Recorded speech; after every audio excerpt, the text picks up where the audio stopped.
Hello everyone, welcome to NEET UG in 10 brought to you by Unacademy जो कि India का largest online learning platform है। And यहाँ पे आपको मिलती हैं daily live classes, live test and quizzes, structured courses and unlimited access 24/7। हमारे जितने भी वीडियो लेक्चर्स हैं, जितने भी स्टडी मटेरियल्स हैं उनकी, लेकिन उसके लिए आपको हमसे जुड़ना होगा। अन अकेडमी लर्निंग ऐप डाउनलोड करिए गूगल प्ले स्टोर पे जाके या फिर iOS ऐप स्टोर पे, एंड देन आपको लेना होगा हमारा नीट यूजी का पेड सब्सक्रिप्शन हमारे सारे फीचर्स अवेल करने के लिए। इसके लिए आपके पास कई ऑप्शंस हैं 1, 3, 6, 12, 24। सिंस नीट यूजी का सिलेबस थोड़ा वास्ट है, थोड़ा टाइम टेकिंग होता है, इसलिए 1 साल या 2 साल का पैकेज सबसे ज़्यादा पॉपुलर है एंड मोस्ट रिकमेंडेड भी। एंड स्पेशली जो 11th 12th के जो बिगनर्स हैं उनके लिए तो ये बहुत ही ज़्यादा एडवांटेजियस है उनकी प्रिपरेशन के लिए। एंड आप देखेंगे कि 1 साल का पैकेज 30,000 का है एंड इसमें आप सिर्फ 6,000 और ऐड करते हैं तो आपको मिलता है 2 साल का package. And on top of that अगर आप मेरा रेफरल कोड LOVE10 ये यूज करेंगे तो आपको मिलेगा एक्स्ट्रा 10% का ऑफ जो भी हमारी बेस प्राइसेस हैं। मेरा नाम लव किशोर श्रीवास्तव है। मैगिल यूनिवर्सिटी कनाडा में एज अ रिसर्चर मैं इस समय काम कर रहा हूं और आप पर्सनली मुझसे जुड़ना चाहते हैं तो मैंने अपना टेलीग्राम लिंक नीचे ऐड कर दिया है जहां पे आप मेरी क्लासेस का रेगुलर अपडेट पा सकते हो। तो आज हम बात करेंगे फ्रॉग के रेस्पिरेटरी सिस्टम की। ठीक है, हमने देख लिया फ्रॉग का डाइजेशन कैसे होता है, ये सब चीजें हमने देख ली थी। अब हम बात करेंगे रेस्पिरेशन की। ठीक, तो रेस्पिरेटरी सिस्टम की अगर बात होती है, ह्यूमंस की अगर बात करें तो क्या क्या चीजें आपने देखी। पहली चीज होती है ब्रीदिंग। ब्रीदिंग मतलब एयर हम जो इनहेल करते हैं फिर एक्सहेल करते हैं, दैट इज ब्रीदिंग। तो इनहेल करने में क्या हम ले रहे हैं, ऑक्सीजन ले रहे हैं एटमॉस्फेयर से। ठीक है, ऑक्सीजन कहां से आती है, जो प्लांट्स बना के रखी हुई हैं हमारे लिए। तो ये ऑक्सीजन हमने इनहेल की एंड जो भी हम खाना खाते हैं, फॉर एग्जांपल ग्लूकोज आप ले लीजिए, तो ग्लूकोज ऑक्सीडाइज होता है इसी ऑक्सीजन की प्रेजेंस में एंड एनर्जी रिलीज होता है। तो ये होती है पूरी रेस्पिरेटरी सिस्टम। अब देखते हैं फ्रॉग में ये चीजें कैसे होती हैं, क्या होता है।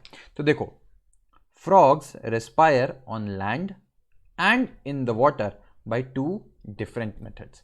तो आपने देखा सबसे पहली चीज कि फ्रॉग जो है वो क्या होता है, frog is an example of amphibian.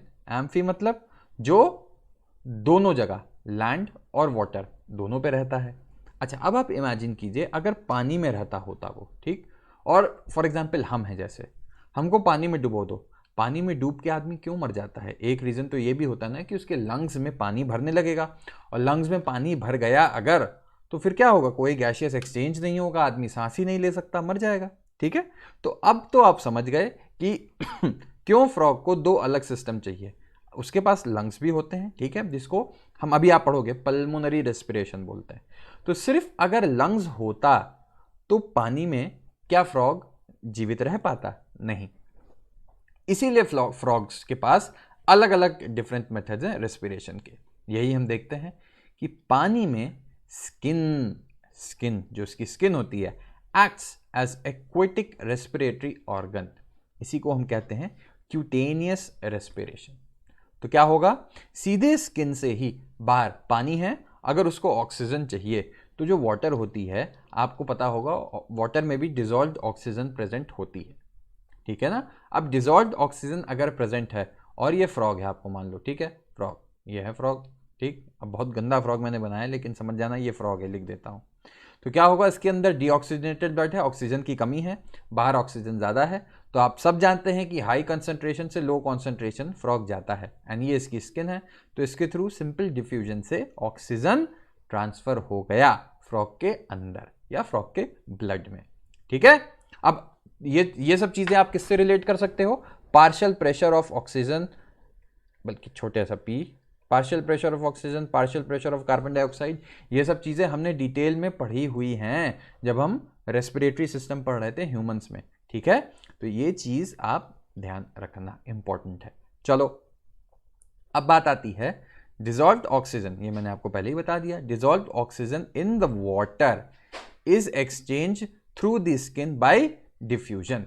कैसे होगा, क्या होगा, पूरी कहानी मैंने आपको यहां पे बता रखी है। ठीक, अब बात आती है कि लैंड पे क्या होगा, buccal cavity, skin and lungs act as the respiratory organs. ठीक है, बकल कैविटी क्या होती है? ये जो पार्ट होता है, ठीक है, जस्ट मुंह के नीचे वाला पार्ट, ठीक। तो फ्रॉग में अगर आप देखोगे तो ये ऐसे करके ऐसे माउथ बना था ना, जहां इसकी आई वही थी, तो ये वाला जो पार्ट होता है ये हुआ उसकी बकल कैविटी। तो वो बकल कैविटी से भी लेगा, स्किन से तो ले ही सकता है ना। लैंड पे स्किन में तो कोई प्रॉब्लम है नहीं, लेकिन लंग्स पानी में जरूर प्रॉब्लम थी, ठीक है। तो आप देखेंगे कि लैंड पे इसके 3 सिस्टम हो गए, बकल कैविटी, स्किन और लंग्स, ठीक। अब बात आती है कि लंग्स वाली अगर बात करें, लंग्स क्यों इंपॉर्टेंट हो जाती है? क्योंकि हम जो ह्यूमन बीइंग्स हैं, हमारे अंदर रेस्पिरेशन लंग्स से ही होता है। तो आपने देखा कि कुछ ना कुछ तो सिमिलैरिटी होनी चाहिए, तो देखते हैं। The respiration by lungs is called pulmonary respiration.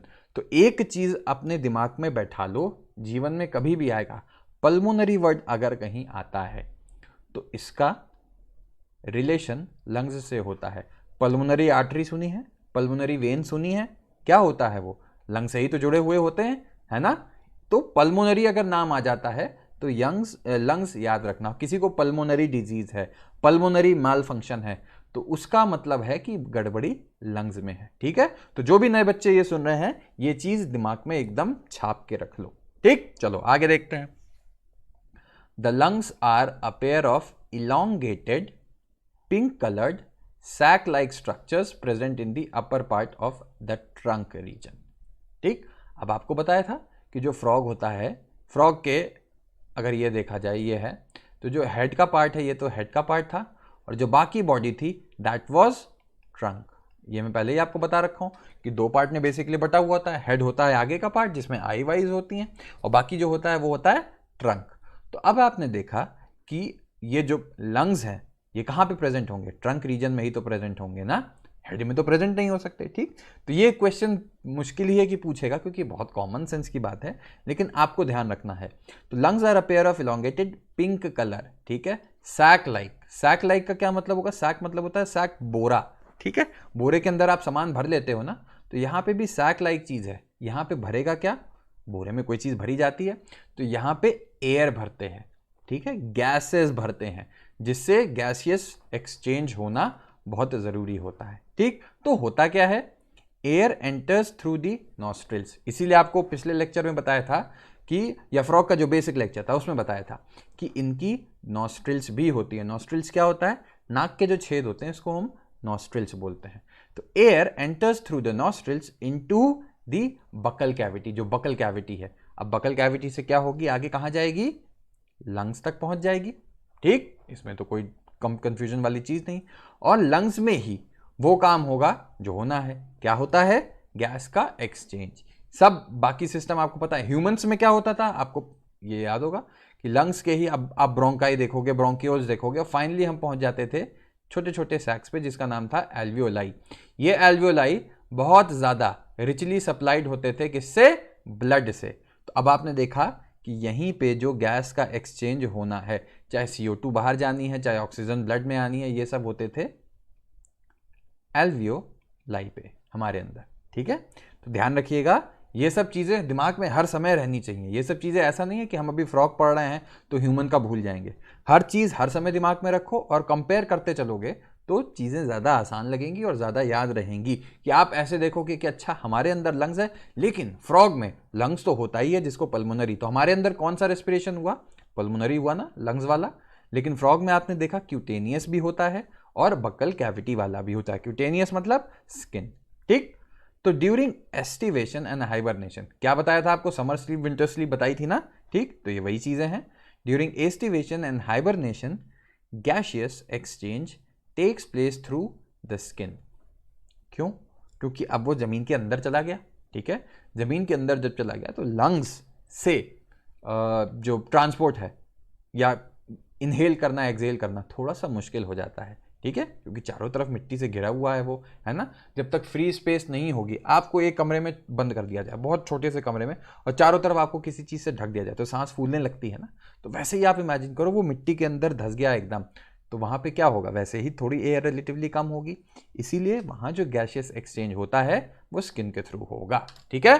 तो आई होप कि बेसिक आइडिया आपको रेस्पिरेशन का लग गया हो। वीडियो पसंद आया तो लाइक करो, सब्सक्राइब करो, लव 10 कोड यूज करके अनअकैडमी से जुड़ो। मुझसे पर्सनली जुड़ना है तो टेलीग्राम पे आ जाओ।